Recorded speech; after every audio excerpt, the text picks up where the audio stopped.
Voilà maintenant une année qu'est détenu le pasteur Daniel Ngoyi Mulunda dans la prison de Kassapa.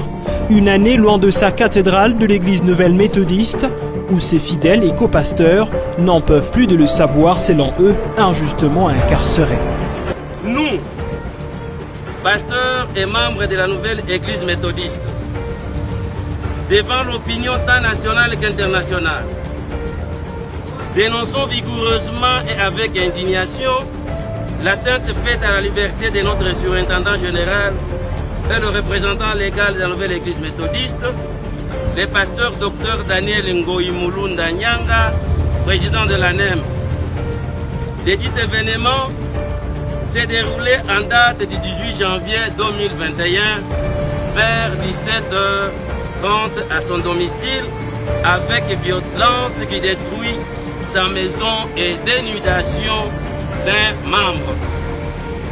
En effet, le pasteur Dr Daniel Ngoyi Mulunda Nyanga, dans sa prédication du 16 janvier 2021 dans la cathédrale John Wesley de Lubumbashi, n'a jamais prêché la haine ni tribale, ni ethnique, ni raciale, ni religieuse.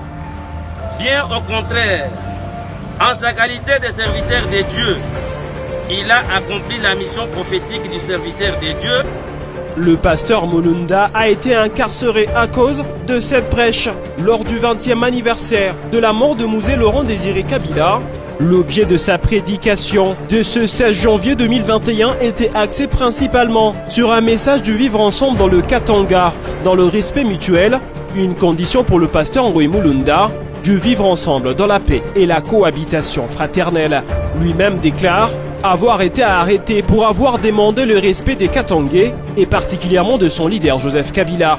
Le pasteur Ngoyi Mulunda s'insurge contre les humiliations des êtres humains, quelles que soient leurs origines tribales ou provinciales, les hommes et les femmes étant créés à l'image des dieux. Actuellement âgé de 62 ans, ce prêcheur de temps moderne a toujours su non seulement se tailler une place auprès des hautes personnalités en République démocratique du Congo, comme Laurent Désiré Kabila, père de la libération du Congo de la dictature de Mobutu, et à qui Daniel Ngoyi Mulunda n'a cessé de rendre hommage. Ngoyi Mulunda Nyanga a aussi pu mettre au service de l'Afrique et du monde ses talents de pacificateur et réconciliateur, quand Desmond Tutu le porte sur ses ailes pour être à la tête de la jeunesse de la conférence des églises de toute l'Afrique. Après un concours, Daniel Ngoyi Mulunda accomplit efficacement ses missions, notamment au Togo, pour éviter la guerre civile en 1990, alors que le président Nyadema et son premier ministre Edem Kodjo ne s'entendent plus.